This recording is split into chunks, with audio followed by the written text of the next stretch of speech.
नमस्कार, मैं हूं अमीश देवगन। कभी मोदी के नाम पर, कभी आरएसएस के नाम पर, कभी धर्म के नाम पर क्या इस देश में वोट के लिए चल रही डर की दुकानों पर कभी ताला लग पाएगा? हद तो तब हो जाती है जब एनआईए जैसी जांच एजेंसी को भी डर की दुकान का सामान बना दिया जाता है। आज लोकसभा में एनआईए संशोधन बिल पास हो गया। इससे पहले जोरदार बहस हुई। गृह मंत्री अमित शाह ने दो टूक कहा कि जांच एजेंसी का इस्तेमाल धर्म देखकर नहीं, आतंकवाद के खिलाफ होगा। इससे पहले अमित शाह ने असदुद्दीन ओवैसी की डर वाली राजनीति पर भी करारा और बड़ा प्रहार किया। हैरानी इस बात की है कि सिमटते सिमटते विपक्ष लोकसभा के एक कोने में पहुंच गया है, लेकिन गलतियों से भी सीख लेने को तैयार नहीं है। इससे पहले राम के नाम पर पिटाई वाली थ्योरी से भी डर फैलाया गया, लेकिन उन्नाव हो या फिर बागपत, जांच साबित कुछ भी नहीं कर पाई। आज हम इसी डर वाली दुकान की पोल खोलेंगे। देश की सबसे बड़ी बहस, आर पार में बड़ा सवाल, मजहब के नाम पर डर का एजेंडा क्यों? क्योंकि चाहे बागपत हो या फिर हो उन्नाव, दोनों जगह राम नाम का डर फैलाया गया, लेकिन अंत में जब निष्कर्ष निकला तो वो कुछ और था। आज आर पार में इसकी भी बात होगी और मजहब के नाम पर ओवैसी, मायावती, अखिलेश यादव, राहुल गांधी, इन सब की भी बात होगी। And Hyderabad, I know specific cases, not one. I can quote many cases here when it was made political. Cooperate and take an oath and table it over here. This conversation, Commissioner of Police. Owaisi साहब और सबका secularism एकदम उभर कर आया है। जब राजा साहब बोल रहे थे, क्यों खड़े नहीं हुए? उन्होंने काफी इतनी सारी बातें की जो रूल्स के हिसाब से नहीं। हम आराम से सुनते रहे। सुनने की भी आदत डाली ओवैसी साहब। इस तरह से नहीं चलेगा, सुनना पड़ेगा। प्लीज प्लीज, डराने का सवाल नहीं है। डर जहन में पड़ा है तो मैं क्या कर सकता हूँ? ये टेररिस्ट केसेस में सबसे बड़ा प्रॉब्लम है विटनेसेस हॉस्टाइल होते हैं। क्या आपकी सरकार विटनेस प्रोटेक्शन प्रोग्राम शुरू करेगी? International criminal court statute sign करेगी? क्या हैदराबाद, मक्का मस्जिद, अजमेर समझौता में अपील क्यों नहीं कर रहे? क्यों डर रहे आप? किसको बचा रहे हैं? सबसे पहले सदन को आश्वस्त करना चाहता हूं कि नरेंद्र मोदी सरकार की इस कानून को मिसयूज करने की ना कोई इच्छा है, ना मंशा है, ना हम कभी होने चाहिए। ये कानून का शुद्ध रूप से उपयोग आतंकवाद को खत्म करने के लिए ही किया जाएगा। मगर उसको खत्म करते वक्त हम ये भी नहीं देखेंगे कि ये किस धर्म के व्यक्ति ने किया है। नैरेटिव क्या हो गया है सर कि विक्टिम अगर मुसलमान है बोलिए। और एक्यूज नॉन मुस्लिम है तो आप कुछ नहीं करेंगे सर? इस मामले पर डिवीजन जरूर होना चाहिए। देश को मालूम पड़े आतंकवाद के साथ कौन है और खिलाफ कौन है। जरूर डिवीजन हो जाए, आप डिवीजन करें। जो सदस्य इसके पक्ष में हाँ कहें, जो सदस्य विरोध में ना कहें।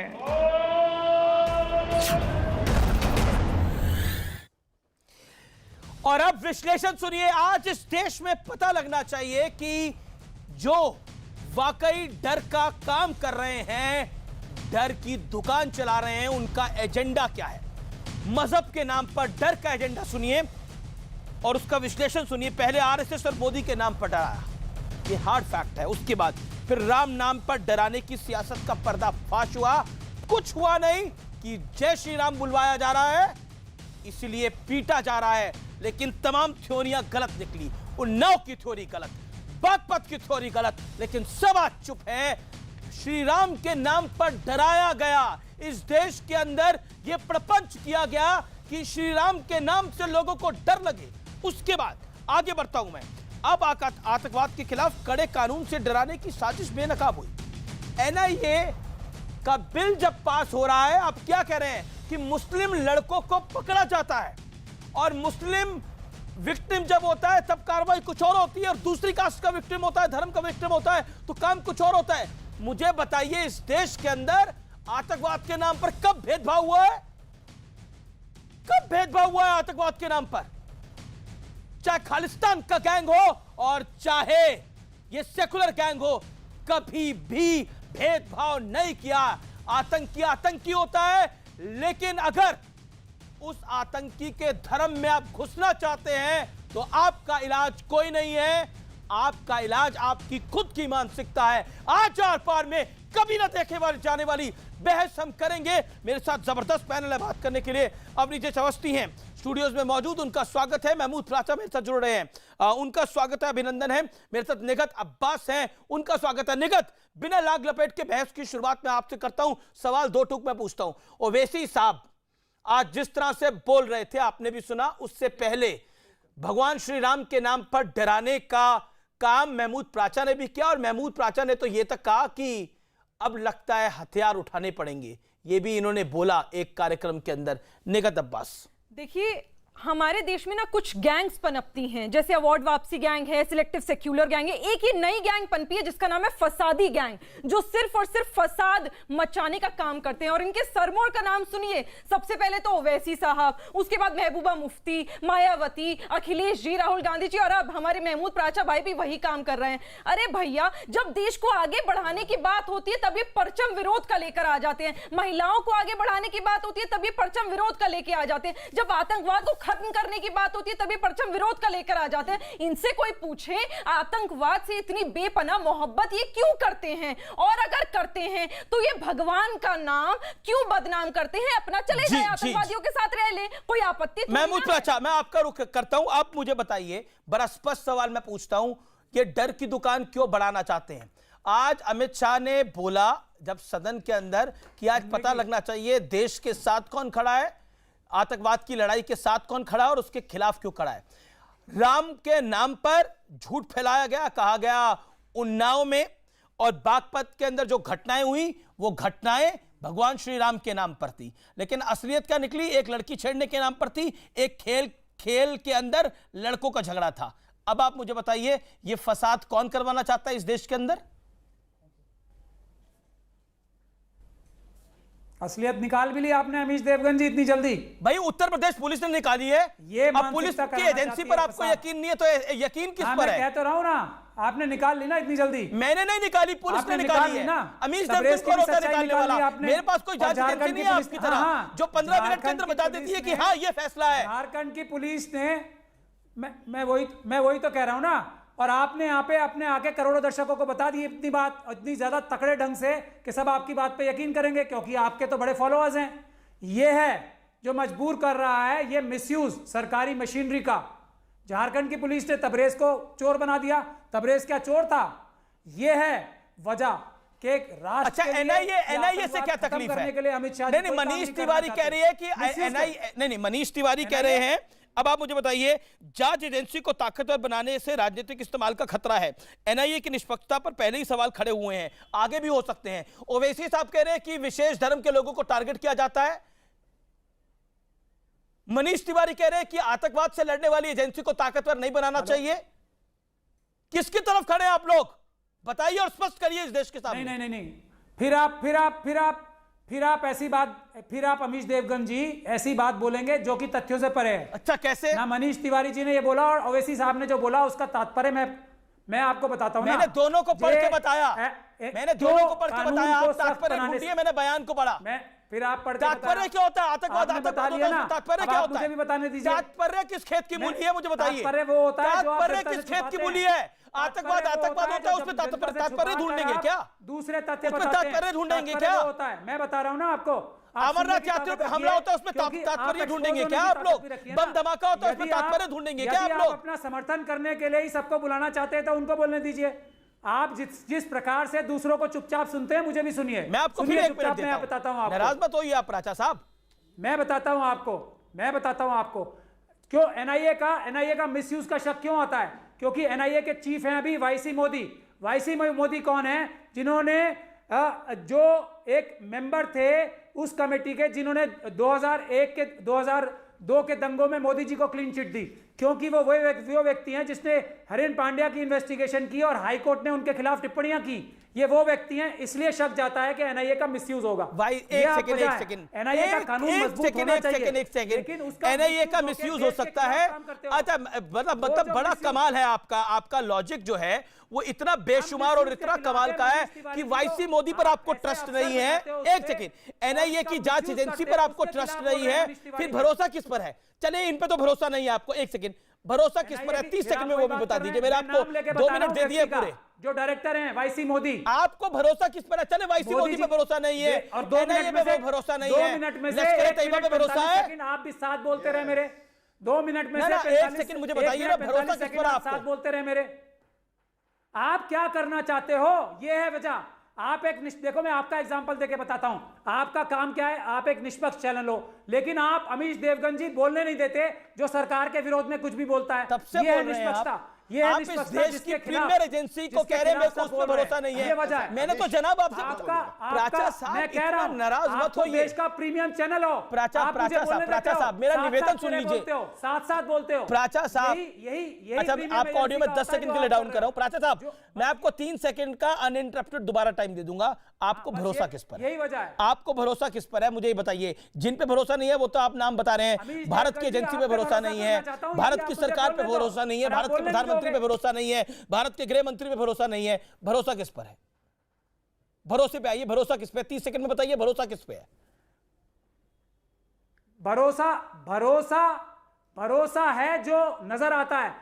भरोसा होता है सबूतों पे, तथ्यों पे। व्यक्तियों पे भरोसा करना कानून की बात और इंसाफ की बात नहीं होती है। कर्मों पे भरोसा होता है, व्यक्ति के कर्मों पे। नाम, आप इतने बड़े जर्नलिस्ट हैं, लेकिन आप करते क्या है मेरे साथ? इसलिए भरोसा नहीं होता। आप यदि मुझे बराबर का मौका दें तो आप पे सबको भरोसा होगा। आप जिस प्रकार दूसरे लोगों को चुपचाप सुनते हैं, यदि मोदी जी इंसाफ की बात करें तो सबको भरोसा होगा। यदि अमित शाह जी इंसाफ करें और इंसाफ की बात करें, होम मिनिस्टर हैं, तो सबको भरोसा होगा। उनके नाम पे भरोसा नहीं होगा। प्रधानमंत्री बन गए तो भरोसा नहीं होगा। उनके कर्मों पे भरोसा होगा। अच्छे कर्म करें, सिर्फ बोले नहीं। मॉब लिंचिंग गलत बात है, उनके खिलाफ कार्रवाई करें। अब बोले नहीं, एक तो उन मिनट पे भरोसा आपको होगा। 30 सेकंड मैंने देने थे, 1 मिनट दे दिया। आप 50 सेकंड के लगभग दे दिए टू बी प्रिसाइज। हालांकि आपने बोला कर्मों पे भरोसा होना चाहिए। कर्म ही तो थे जो कर्म 5 साल में बीजेपी ने करे वो बीजेपी के सामने आए, जो कांग्रेस ने करे वो कांग्रेस के सामने आए, जो सपा ने करे सपा के सामने आए, जो बसपा ने करे वो बसपा के सामने आए। तो कर्म ही तो थे जो सामने आए।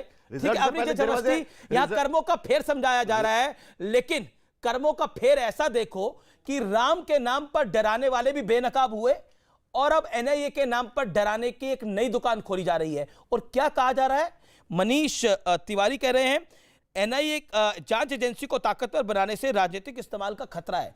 ओवैसी क्या कह रहे हैं कि एनआईए धारणा यह है कि अगर पीड़ित मुसलमान हैं तो सरकार कुछ करेगी, अगर पीड़ित मुसलमान नहीं है तब कुछ नहीं करेगी। अब आप बताइए क्या करेंगे? अगर आप मुसलमान हैं तो विक्टिम है आप, ये कह रहे हैं ओवैसी साहब। प्राचा साहब, तब से हो गया ज्ञान आपका। आप ही तो बोल रहे थे, फिर कहते बोलने नहीं दिया जाता।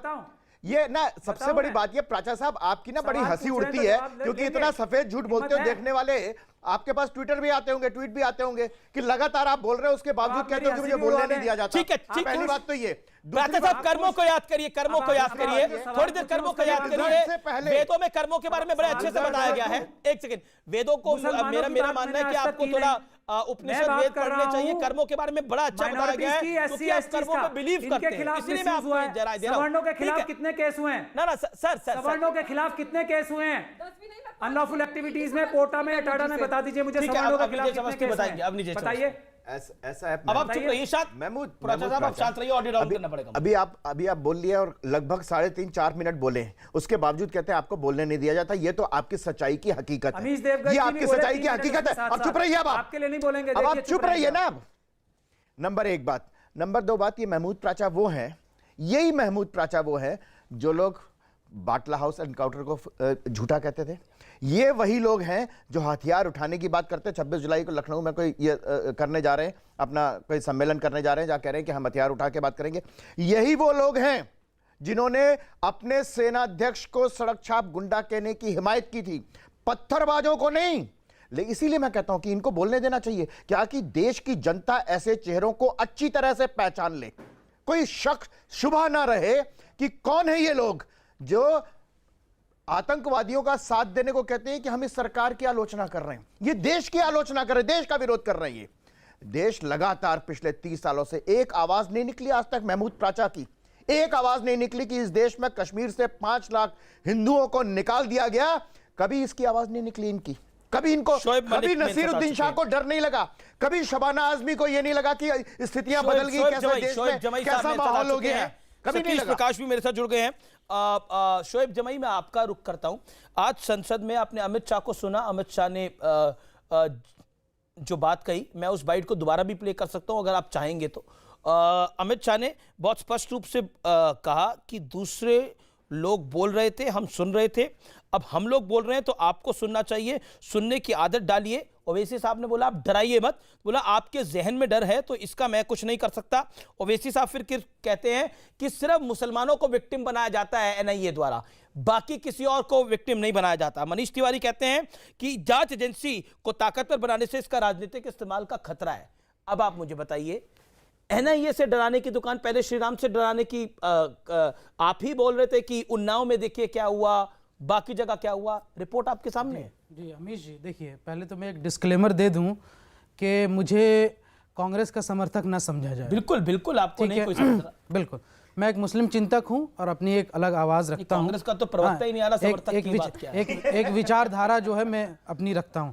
सवाल ये है कि जब देश की आंतरिक सुरक्षा की बात आती है और देश की जब संप्रभुता और उसके जो है भलाई की बात आती है तो मैं समझता हूं वहां पे राजनीति नहीं होनी चाहिए। पर हो रही है, जो हो रही है मैं उनका तर्जुमान नहीं हूं, लेकिन मैं एक बात आपके सामने बहुत पॉइंटेड सवाल रख रहा हूं कि देखिए एनआईए का बिल इतना अहम है, इतना बेहतरीन है कि जब 2009 में कांग्रेस की सरकार ने ही उसको लेकर के आई थी और जिससे जो है कई तरह के जो आतंकवादी जो केसेस थे हिंदुस्तान में उसको इन्वेस्टिगेशन करने में मदद मिली, और यही वो एनआईए है जिन्होंने असीम आनंद को जो है वो टेररिज्म के केस में अंदर किया था। साध्वी प्रज्ञा का जो केस है वो भी एनआईए ने ही प्रूव किया था, ये सबको मालूम है। लेकिन सवाल ये है कि कई बार एनआईए को जो है पपेट के तौर पर भी इस्तेमाल किया जाता है।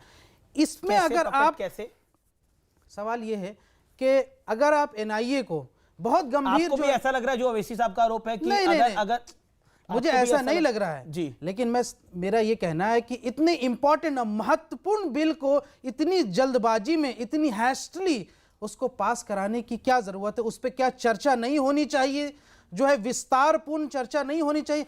इतनी जल्दबाजी जो है वो किस बात की है? नहीं, अच्छा एक बात बताइए, ये जब जय श्री राम का मामला उन्नाव का आया था और बागपत का आया था तो काहे की जल्दबाजी थी कि सीधा बोल दिया गया कि जय श्री राम का नारा लगवाने के लिए पिटाई हो रही है, लिंचिंग हो रही है? तब वास्तव में उल्टा निकला, वास्तव में उल्टा निकला। जैसा ट्रेन की सीट के नाम पर एक लड़ाई हुई, झगड़ा हुआ, दुखद मृत्यु इस व्यक्ति को, एक अलग मुद्दा है। आप उसको नहीं, बिल्कुल जोड़ूंगा मैं। एक सेकंड रुकिए, प्रॉब्लम ये है सर, डराने की दुकान के नाम पर पहले जय श्री राम के नाम पर डराओ, उससे पहले मोदी और संघ और बीजेपी के नाम पर डराओ, उसके बाद एनआईए के, अब एनआईए के पर डराने की दुकान है। आप अपनी बात मेरे जुबान में मत डालिए, आप अपनी बात मेरे जुबान में मत डालिए। मैं सुनाऊं अमित शाह ने क्या बोला? एक सेकंड 10 सेकंड की बात कर रहा हूं। जी ऐसा है कि शोएब साहब 10 सेकंड दे दीजिए मुझे। मैं सिर्फ इतना कह रहा हूं कि तरीकेकार पर था, रोज संसद में 4 बार से ओवैसी साहब जो है वो जीत के आ रहे हैं। पहली बार जो है माननीय अमित शाह जी आए हैं, किसी को उंगली दिखा के चुप कराना ये संसद की गरिमा के खिलाफ है। इस बात पे तो एतराज ना उस पर तो बात ही नहीं हो रही। बिल का विरोध नहीं हो रहा है, बिल का विरोध नहीं हो रहा है, बिल का विरोध, उंगली दिखाना, अगर उंगली दिखाना है तो शोएब साहब आंख मारना क्या था? आंख मारना क्या था? संसद की गरिमा के पक्ष में था, संसद की गरिमा के पक्ष में था ना। सुन लीजिए मैडम, आर्म्स एक्ट की जांच जो होगी वो एनआईए के अंडर लाई जा रही है, साइबर आतंकवाद को एनआईए के अंडर लाया जा रहा है, मानव तस्करी को एनआईए के अंडर अपनी बारे में बोल रही हैं, अपनी बारे में कह लीजिएगा ना। आप सुन लीजिए, ये बताइए ना, इसीलिए तो अपनी बारे में बोल रही हैं। आप कुछ है ना, कुछ लोग, मैं इनकी बात नहीं करी, पर वैसे हमारे देश में बहुत ऐसे लोग हैं जो मुखौटा पहनकर हिंदुस्तान में मुसलमानों के नाम के पटाखे फोड़ते हैं, उनके सर पर बम फोड़ देते हैं और फिर कहते हैं कि हम तो सही बोल रहे हैं। जिम्मेदारी के साथ ये बात कर रहा हूं, अगर देश के आंतरिक सुरक्षा के लिए ये बिल है तरीके से पास किया जा रहा है। आपने एक दफा ये नहीं बोला कि हाँ आतंकवादियों का विरोध हो रहा है। हिंदुस्तान, एक सेकंड, आतंकवादियों के खिलाफ हमारा देश मजबूत हो रहा है। आप यहाँ की डिबेट करें उसके खिलाफ। अरे भैया, सिर्फ बोल देने से हम उसके खिलाफ नहीं होते। आपको बोलना पड़ेगा कि आज जो बिल लाया जा रहा है हम उसके साथ हैं। नहीं तो आपकी वजह से हमारे मुसलमान भाई बहन, आप इस बिल पर राजनीति कर रहे हैं। राजनीति कर रहे हैं। आप इस बिल पर राजनीति कर रही हैं। सबसे पहले बोलते कांग्रेस के समर्थक नहीं है, फिर आप बोलते एनआईए लाए थे। अरे भैया, याद है पोटा किसने बंद किया था? क्यों बंद किया था? जब वो काम कर रहा था, जब भाजपा लेकर आ गई थी, पोटा क्यों बंद करा था कांग्रेस ने? क्यों आतंकवादियों का समर्थन करते? इस पार्टी को क्या कहोगे? देश विरोधी कहोगे, फिर आपको आतंकवादी कहा जाता है। देश विरोधी कहा जाता है तो आपको आग लग जाती है। नहीं, आप एकदम झूठ बोल रहे हैं। एनआईए पे आपको भरोसा नहीं? आपको पता है पोटा क्या है? आपको पता है पोटा क्या है? 2009 में कांग्रेस की सरकार में एनआईए आई थी ना? आपको पता है पोटा क्या है? आपने बोला एनआईए पर आपको भरोसा नहीं, यही सवाल पूछा आपने निगत से। बिल्कुल। तो एक मुझे बताइए, अभी आप कुछ देर पहले खुद ही एनआईए पे भरोसा नहीं कर रहे थे, अभी आप उनसे सवाल पूछ रहे हैं।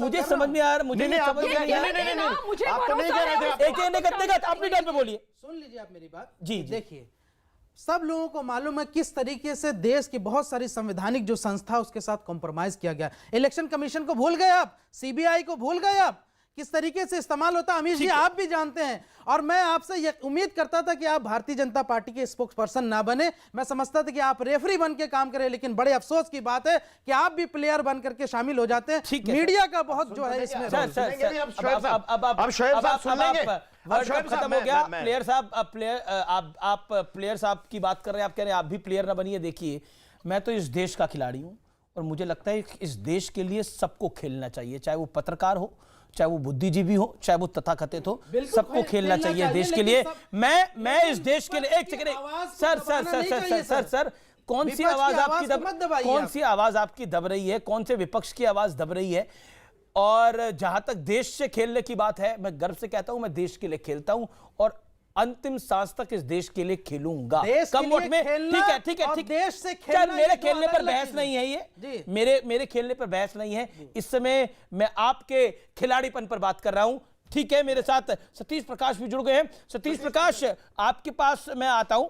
मायावती ने भी आज, देखिए र्यूमर का नुकसान क्या होता है, मायावती ने भी आज जल्दबाजी में ट्वीट कर दिया उन्नाव के बारे में और बाकी जो घटनाएं हो रही हैं उसके बाद बागपत के बारे में। लेकिन आप देखिए सिचुएशन क्या निकली, वो सब कुछ गलत निकला। अब आप बताइए, मायावती को एक ट्वीट कर देना चाहिए कि ऐसी अफवाह नहीं फैलानी चाहिए, लोगों को डर की दुकान नहीं चलानी चाहिए। उसमें एनआईए भी जोड़ दे, क्योंकि आज एनआईए के नाम पर भी डराया गया है, चाहे वो कांग्रेस हो चाहे वो ओवैसी हो। सतीश जी। नहीं, आप अमीश जी, ये दो घटनाओं की तो आप चर्चा कर रहे हैं, लेकिन पिछले 5 साल में कितनी लिंचिंग की घटनाएं हुई, आप बात सुनिए ना।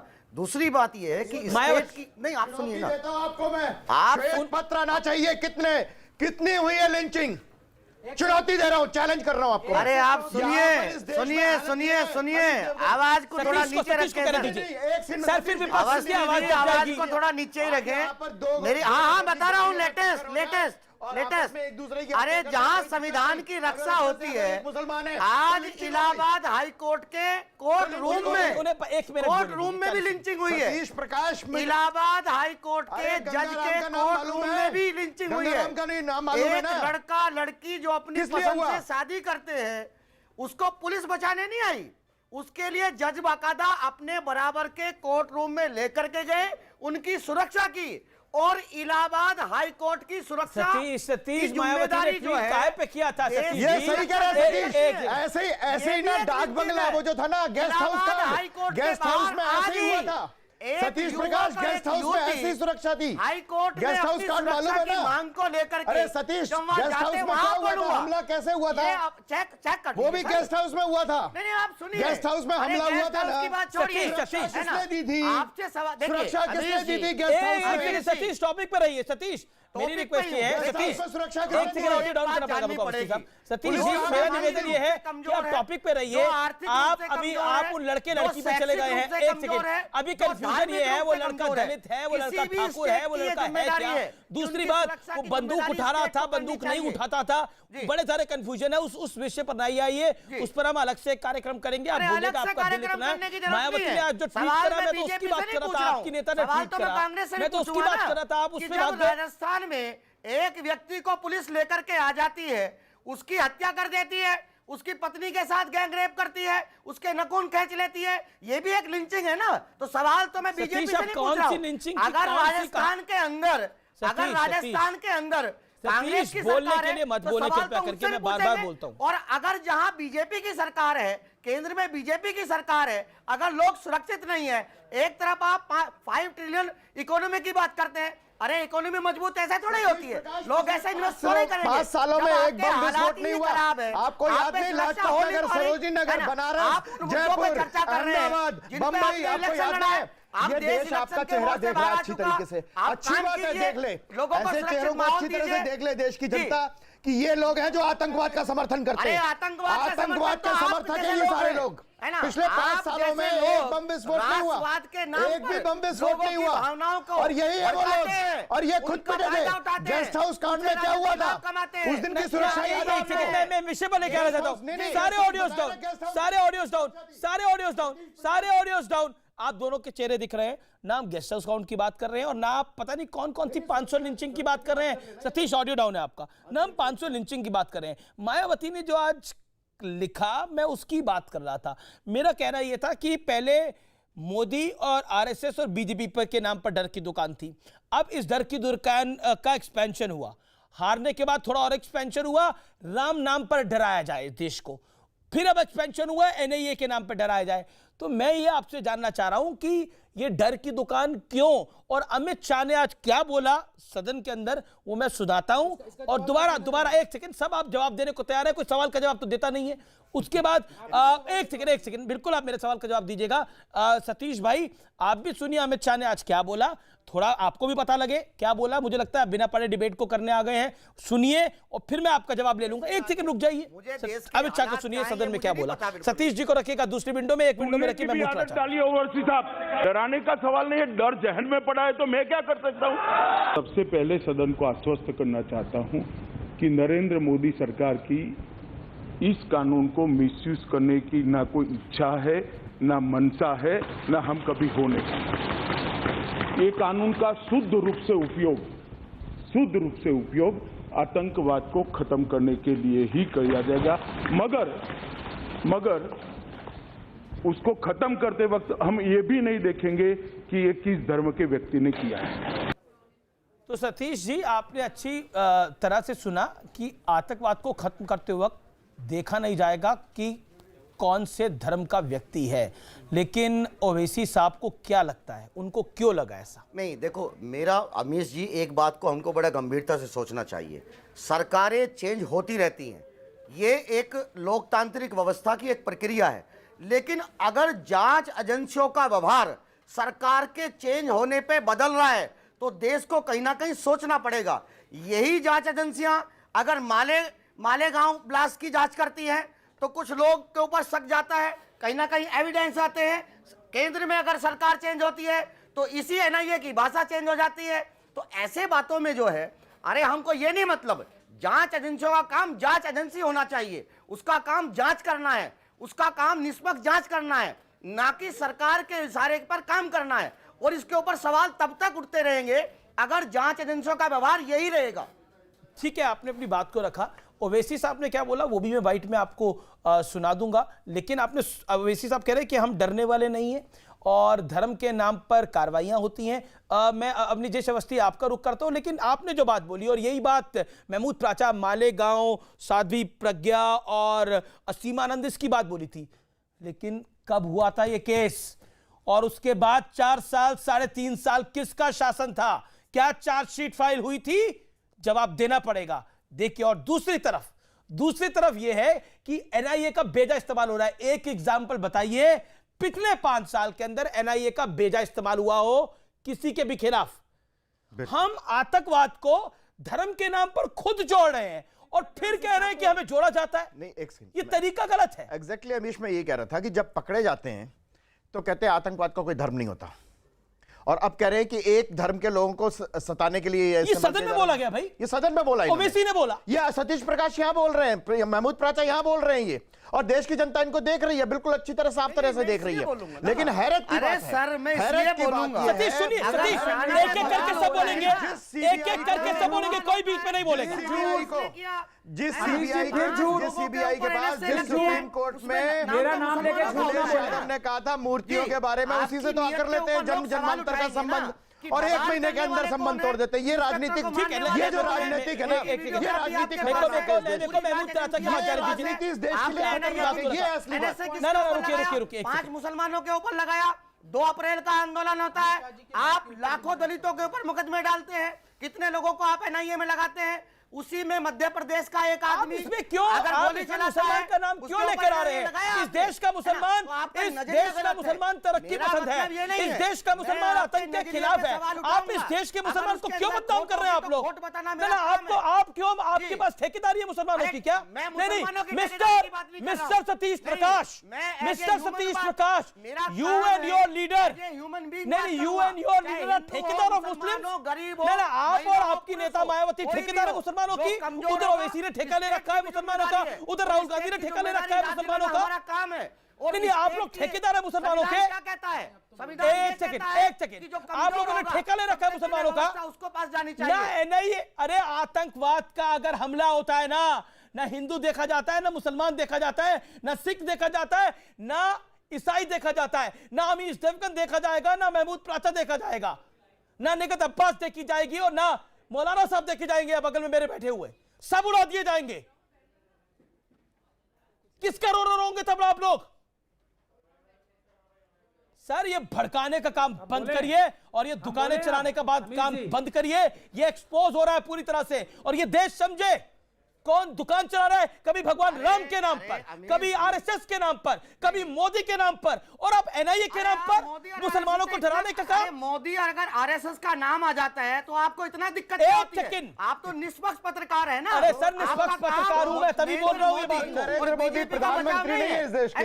आप कोई आरएसएस के एजेंट है क्या? नहीं मानते होंगे ममता बनर्जी की तरह, लेकिन वो इस देश के प्रधानमंत्री है सतीश प्रकाश, और चुने हुए प्रधानमंत्री हैं। सर ना ये प्रधानमंत्री की बात है, ना राष्ट्रपति की बात है। ना रुकिए सर, प्रधानमंत्री से भी ऊपर, राष्ट्रपति से भी ऊपर, गृह मंत्री से भी ऊपर, आपसे भी ऊपर, मेरे से भी ऊपर ये देश का मुल्क है, और इस मुल्क की कोटि कोटि आवाम है जिसकी रक्षा करना हम सबका, इस देश की सरकारों का और आम नागरिक का भी काम है। बिल्कुल। आप और एक सेकेंड, और आप बोलते हैं, आपने आरोप लगाया कि आप सरकार का पक्ष ले रहे हैं। मैं किसी सरकार का पक्ष नहीं ले रहा। आतंकवाद के खिलाफ लड़ाई चाहे कांग्रेस की सरकार की हो, चाहे इंदिरा गांधी की हो, रुकिए, चाहे नरेंद्र दामोदर दास मोदी की हो, और चाहे अमित शाह की हो, आतंकवाद के खिलाफ लड़ाई आतंकवाद की होती है। सुधांशु त्रिवेदी ऑन स्क्रीन, काफी देर से पेंडिंग है उनका बात जाना। सुधांशु त्रिवेदी एक सेकंड रुकिए ना, आज का जो विषय बड़ा महत्वपूर्ण है। सुधांशु त्रिवेदी, मैं सीधा आपका रुख करता हूं और आपसे सीधा सवाल पूछता हूं, क्या जो आज गृह मंत्री अमित शाह ने सदन में बोला, और पलटवार करते हुए ओवैसी साहब ने बोला कि सिर्फ मुस्लिम अगर विक्टिम हो तो कार्रवाई होती है, दूसरे विक्टिम पे कार्रवाई नहीं होती। मनीष तिवारी ने बोला जांच एजेंसी को ताकतवर बनाने से राजनीतिक इस्तेमाल का खतरा होता है।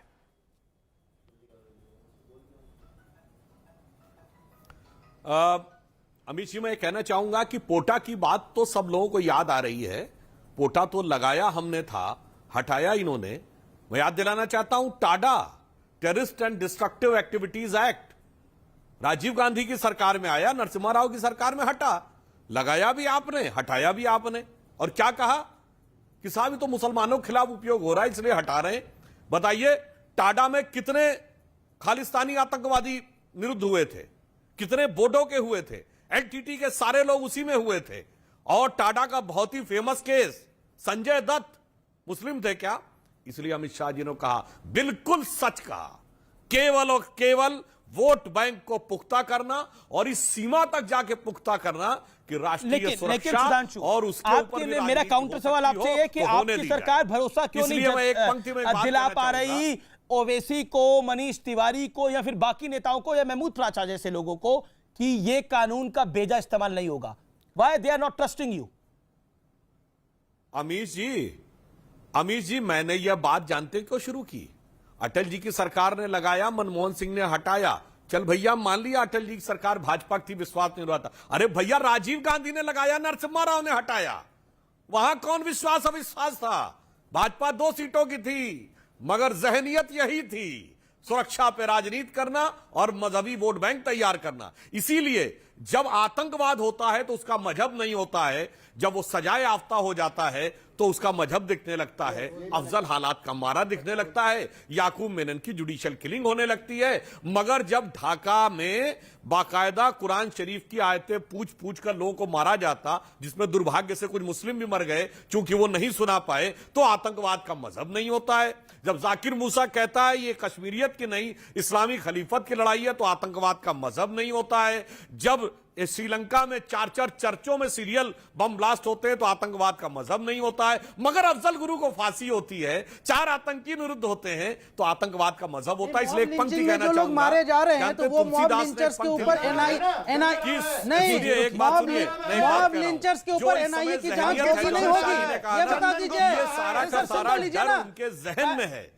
इसके लिए मैं ये कहना चाहता हूं, अरे भाई अपने टर्न पे बोलिए। 146 आतंकवाद का डेफिनेशन भी आप जानते हैं सर, मुझे मालूम है। लेकिन मॉब लिंचिंग में अगर जो लोग मारे जाते हैं, उनके जो लिंचर्स हैं, उनके जो क्रिमिनल्स हैं, उसके ऊपर एनआईए की जांच होगी नहीं होगी, उन पे ऊपर आतंकवाद के ये केस लगेंगे नहीं लगेंगे? अच्छा सवाल। नहीं लगेंगे तो क्यों नहीं लगेंगे बताइए? जय श्री राम का नारा लगाने उनको पकड़ा जाना चाहिए। एक सेकंड, एक एक करके जिसके भी जेल में डालो। अब इसके बाद लिंचिंग में यदि कोई मॉब, देखिए यदि किसी भी, 1 मिनट में अमित जी मैं काफी देर से जुड़ा हूं, 2 वाक्य पूरा कर लूं, फिर इनका भी जवाब दे दूं 1 वाक्य में पहले, फिर एक मुझे वाक्य और कहना है। देखिए मॉब लिंचिंग अच्छी बात कही। देखिए यदि कोई भी किसी भी व्यक्ति को भीड़ मारती है तो वो निश्चित रूप से निंदनीय है, परंतु यदि भीड़ घेर कर 2 लोगों को मार देती है तो मॉब लिंचिंग है। और पूरी मॉब आकर पत्थर बरसाती है तो भटके हुए नौजवान है। पूरी मॉब आकर रेल की बोगी जला जाती है, उनको बोलने दीजिए। अब आप शोएब मॉब लिंचिंग रखिए, आप दोनों रखिए। इसलिए मैं केवल एक बात कहना चाहता हूं, देखिए तुलसीदास ने एक पंक्ति लिखी है कि सोवत सपने सहे संस्कृति संताप रे, बूढ़ो मृगवारी खायो जेवरी को साप रे। जानते हैं इसका क्या अर्थ है? अभिनय जी समझ गए होंगे। अगर कोई व्यक्ति सपना देख के डर रहा हो और कोई मृग यानी हिरन रेगिस्तान की मृग मरीचिका में जहां पानी भी नहीं है सोच के डर रहा हो कि मैं इसमें डूब जाऊंगा, कोई रात के अंधेरे में पड़ी हुई रस्सी को सांप समझ के डर रहा हो, तो इस डर का निवारण नहीं हो सकता, क्योंकि ये तीनों डर आपके जहन में होते हैं। और वही अमित शाह जी ने कहा है कि बाहर ऑडियो डाउन है आपका। महमूद प्राचा रिस्पॉन्ड। महमूद प्राचा देखिए ये फेयर चांस दीजिए ना। आप लोग पैनल पर भी ऐसा काम करते हैं कि दूसरे व्यक्ति को जान से ना मिले। मैं तो अमित शाह की बात को ले रहा हूं ना। ठीक है महमूद प्राचा, उन्होंने कहा कि निष्पक्ष होगी। महमूद प्राचा जो सुधांशु त्रिवेदी कह रहे हैं यही टाडा ने बोला, अगर जहन में डर है तो जहन में डर को कोई नहीं मिटा सकता। वो जहन में डर क्यों है? क्या आपको पता है ये जो डर है ये ट्रांसमिट कहां से हो रहा है? कहीं ट्रांसमीटर आप तो नहीं है? अब आप ही लेक्चर दे लीजिए पहले। सर मैं तो सवाल पूछ रहा हूं, मेरा सवाल भी आपको लेक्चर लग रहा है। फिर मेरा सवाल भी लेक्चर लगता है आपको? बताइए सवाल पूछिए। सवाल पूछ लिया मैंने, जल्दी, फिर मुझे भी उतना ही टाइम दीजिएगा। मैंने सवाल पूछ लिया, बोलिए अपनी बात को। क्या था सवाल? सर क्या डर क्या ट्रांसमीटर आप हैं? जो नहीं तो ये बात अमित शाह जी जो होम मिनिस्टर है, माननीय होम मिनिस्टर है देश के, उनको कहनी क्यों पड़ी कि आप लोग बेफिक्र रहिए, हम मिसयूज नहीं करेंगे? पहली तो यही चोर की दाढ़ी में तिनका होता ना, वो आ गया। पहली बात ये। दूसरी बात ये कि टाडा और पोटा का मिसयूज का सुप्रीम कोर्ट ने, हाई कोर्ट ने, सबने बोला, उसके बाद इसको हटाना पड़ा। और उसकी कानून अच्छे थे लेकिन उनका मिसयूज ने कानून की हवा निकाल दी, और जो देश के लिए अच्छे के लिए काम हो सकते थे उनको लोगों ने खराब कर दिया। उसी चीज का हम लोगों को डर है आज। अब असली बात पे आ जाते हैं हम कि जो टाडा और पोटा का और यूएपीए का जो नाजायज इस्तेमाल हुआ है मुसलमानों पे कम हुआ है। ओवैसी साहब को शायद नहीं पता। जो दूसरे माइनॉरिटीज हैं जैसे सिख हैं, क्रिश्चियंस हैं, उन पर ज्यादा हुआ, एससीज एसटीज पे ज्यादा हुआ है। तो ये मुसलमानों का सवाल नहीं है, हर एक दबे कुचले वर्ग पे इसका नाजायज इस्तेमाल हुआ है। सवर्णों जो सो कॉल्ड सवर्ण हैं उनके ऊपर कितना हुआ है, ये है सवाल। हालांकि आर्यव्रत दुकान का दायरा बढ़ाना चाहते हैं अभिनव भारत नाम की संस्था वो स्वर्ण लोग ठीक है हैं, सुधांशु तो त्रिवेदी, उनके इससे ऊपर जवाब नहीं ले लेता हूं होता मैं। इस्तेमाल। ठीक है, आपने पॉइंट पूछा, आपने पॉइंट बोला, सुधांशु त्रिवेदी जवाब। सुधांशु त्रिवेदी में बट समय कम है, इनका 50 सेकंड का सवाल है, आप 30 सेकंड में जवाब दे दीजिएगा। Sudhanshu Trivedi, let Sudhanshu Trivedi reply. Okay, audio down करना पड़ेगा मुझे प्राचा साहब, क्योंकि आप चुप नहीं रहते। आप अपनी दुकान का दायरा बढ़ा रहे हैं, अब सिर्फ मुसलमानों से आगे बढ़ा रहे हैं, उसमें सिख भी लाना चाहते हैं। दबे कुचले हुए लोग, जो भी समाज में दबे कुचले लोग हैं, उनके खिलाफ ही होता है। वाह वाह रे मेरी सियासत, क्या कुछ ना करवाए। ओके, बोलिए सुधांशु त्रिवेदी। देखिए, यहां पर यही समस्या है। जब ये औरों को ले आए हैं तो मैं पूरी ईमानदारी से पूछना चाहता हूं महेंद्र पराचा जी, जब ये देश आजाद हुआ था तो दो सबसे बड़े औद्योगिक घराने थे, टाटा और बिरला। और टाटा क्या थे? माइनॉरिटीज। बहुत बड़ा औद्योगिक घराना था, बॉम्बे डाइंग, वाडिया ग्रुप क्या था? आपकी बिरादरी का, माइनॉरिटीज। विप्रो क्या था? माइनॉरिटीज। और एक से एक आलिम फाजिल लोग, बड़े बड़े पदों पे बैठे हुए, एक से एक कलाकार। वो तो मैं पूछना चाहता हूं ना, समस्या जब आप सबकी बात करते हैं, बाकी फिर झूठ, अभी टाटा मुस्लिम नहीं थे, जा रही हैं। ये माइनॉरिटी में सबसे बड़ी मेजॉरिटी के साथ समस्या क्या है? पराचा जी बताइए, भारत की सबसे पढ़ी लिखी कम्युनिटी कौन है? जैन, जो माइनॉरिटी है। सबसे प्रॉस्परस कम्युनिटी कौन है? जैन, जो माइनॉरिटी है। दूसरे नंबर पे सिख, जो माइनॉरिटी है। पढ़ाई लिखाई सबसे ज्यादा नौकरियां किसके पास हैं? ब्राह्मणों के पास। जो माइनॉरिटी है। एक सेकंड ना, आप एक सेकंड, ये गंदा खेल मत खेलो महमूद प्राचा साहब। अब आप यहाँ पर ब्राह्मण ठाकुर करेंगे डिबेट में आकर? आपने ना एनआईए की डिबेट का बहाना करके ब्राह्मण ठाकुर किया जाएगा? और क्या पारसी लोग क्या मिनॉरिटी में नहीं आते? मिनॉरिटी का चश्मा सिर्फ एक ही होना चाहिए। अपनी जैसे अवस्थी में आपको 10 सेकंड देता हूं। क्या मिनॉरिटी सिर्फ एक ही होती है? महमूद प्राचा, आप जिस पार्टी के हैं ना, उस पार्टी का गृह मंत्री कहता है कि बाटला हाउस एनकाउंटर सही था, और उस पार्टी का दूसरा नेता कहता है कि बाटला हाउस एनकाउंटर फेक था। आप उस पार्टी के हैं, आप उस पार्टी के हैं। ये संयोग नहीं है। ये एनआईए का विरोध ठीक वही लोग कर रहे हैं जो सर्जिकल स्ट्राइक को ब्रेक ले रहा हूं, मैं ब्रेक के बाद आ रहा हूं। कभी राम के नाम पर डराया, कभी आरएसएस मोदी के नाम पर डराया, और अब एनआईए के नाम पर डराया जा रहा है। और क्या कुछ कहा जा रहा है इस बहस के अंदर, आप सोचिए। मैं ब्रेक के बाद आ रहा। बैक आप देख रहे हैं आर पार न्यूज 18 इंडिया पर, और आज हम एक बहुत मूल बहस कर रहे हैं जो बड़ी महत्वपूर्ण है।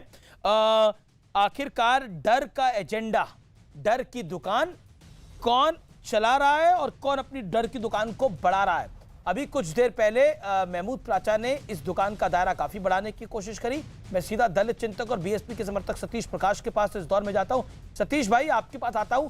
50 सेकंड से 40 सेकंड में आपसे ये जानना चाहूंगा मैं, आपको लगता नहीं है कि एनआईए उससे पहले जय श्री राम के नाम पर कहीं ना कहीं एक खौफ का माहौल बनाने की कोशिश है, और यह बताने की कोशिश है कि सब असुरक्षित है? असल में असुरक्षा तो आतंक से होती है, उसको हम नहीं छुपा पाएंगे इससे।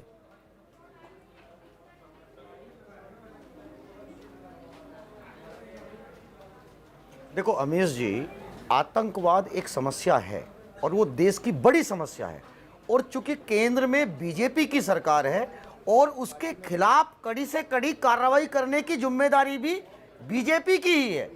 वो विपक्ष से अगर जितने सहयोग की उम्मीद करती है, वो सहयोग देने के लिए सब लोग तैयार हैं, लेकिन उसके लिए कड़े कानून, कड़े नियम, कड़ी कार्रवाई बीजेपी को ही करनी है।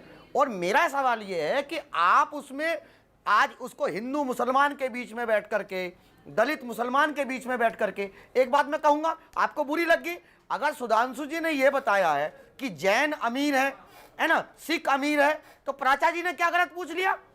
क्या बताएंगे सुधांशु जी कि सरकारी नौकरियों में ब्राह्मण सबसे ज्यादा है या नहीं है? क्यों या राजनीतिक जीवन में या राजनीति में सबसे ज्यादा ब्राह्मण है या नहीं है? तो ये सवाल है, अगर जिस तरह का सवाल होगा उसी तरह का जवाब होगा। एक सेकंड, अब आप देखिए, अब आप इसको ब्राह्मण नॉन ब्राह्मण पे ले गए।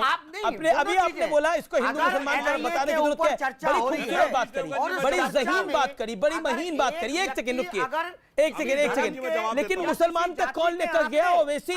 मुसलमान तक कौन लेके गया मायावती? मुसलमान पर कौन लेके गया इन सब चीजों को? बताइए ना मुझे आप। प्राचा जी को ये सवाल पूछने का राइट है। ठीक है, बिल्कुल सर, प्राचा जी को सारे राइट है। किसका राइट कौन सा छीन लिया गया यहाँ पर? ठीक है, सुधांशु को 30 सेकंड कहने दीजिए अपनी बात को। सुधांशु 30 सेकंड सुधांशु त्रिवेदी। आप हिंदू मुसलमान क्यों कर रहे हैं? पहली बात तो मैं सतीश प्रकाश जी से यह कहना चाहूंगा, नहीं मैं दूसरी बता रहा हूं। सतीश प्रकाश जी कितने भोलेपन से, मासूमियत से या छल से कह गए कि आतंकवाद पूरे देश की समस्या है।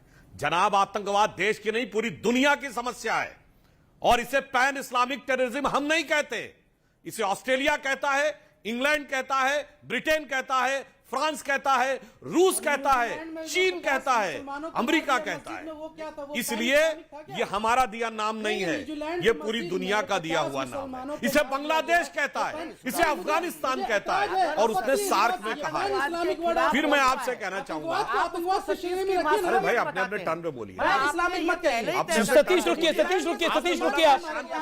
शोएब जमाई 30 सेकंड। प्रिय विषय वस्तु पे देखिए, सवाल क्या है कि आपकी प्रिय विषय वस्तु पे मजहबी रंग देते हैं ना, तो प्रॉब्लम होती है। बात मेरा पॉइंटेड है, एनआईए इन्वेस्टिगेशन और राम नाम के डराने की बात आ रही है। उन्नाव का मामला आया, कौन इनसे इनकार कर सकता है कि जितने भी लिंचिंग केसेस है उसको डाइल्यूट करने के लिए प्रशासन सरकार के दबाव में काम करती है। क्या पता कि यहां से पुलिस इसका बयान चेंज करवा दे, ये कोई गारंटी नहीं दे सकता। लेकिन सवाल ये है कि अगर आप लिंचिंग के केसेस डाइल्यूट करेंगे, एनआईए पे भरोसा नहीं है, पुलिस पे भरोसा नहीं है। एक सेकंड, निकट मत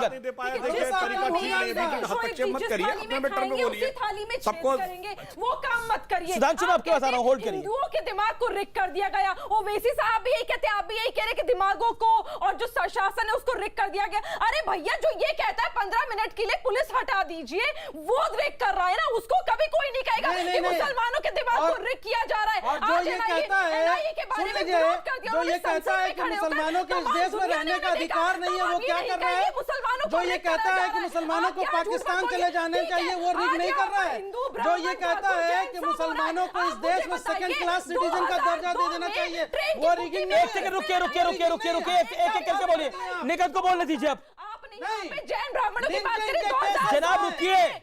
ये साबित हो जाएगा कि प्रशासन जो है, प्रशासन दबाव बना के बयान चेंज करवाती है। सवाल सुनने की हिम्मत है कि क्या डर गए? मुझे बताओ ना, 2002 में बुग्गी ट्रेन की बुग्गी में आग किसने लगाई थी? ट्रेन की बुग्गी में आग किसने लगाई थी? वो भी जरा डंके की चोट। भारतीय जनता पार्टी का यही तो काम है, आप यही तो डराते रहते हैं। अरे भैया, आप तो यहाँ बैठ के डरा रही हैं, आप तो यहाँ बैठ के डरा रही हैं। जवाब दो। मैंने कहा 2002 की ट्रेन में बुग्गियों में आग किसने लगाई थी? डंके की चोट पे जवाब दो। संसद में खड़े होकर एनआईए का विरोध किया जा रहा है, आतंकवादियों का समर्थन करा जा रहा है। 2000 के गोधरा कांड में हजारों मुसलमानों की जान गई, तो वो एक सेकंड 2000 भूल गए। मुसलमानों को बदनाम कर दंगा कोई भी हो, 84 हो, 2002 हो, दोनों गलत है। एक सेकंड कि इस देश में शोएब जमाई ज्यादा मुसलमानों की ही जान क्यों जाती है? जब कश्मीरियों को निकाल दिया वो लिंच। एक सेकंड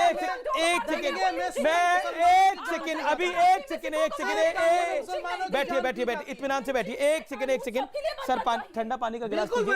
मैडम आप भी पीजिए। और एक सेकंड मैं अब यहाँ पर आ गया हूँ, चुप रहिए अब आप भी चुप रहिए। एक सेकंड चुप रहिए। दूसरी बात, अभी आपने सुना, यही जनाब थे, बहुत इस्तकबाल करता हूं, बड़े दानिश्वर व्यक्ति हैं, यही कह रहे थे कि देखिए इसमें हिंदू मुसलमान नहीं करना चाहिए।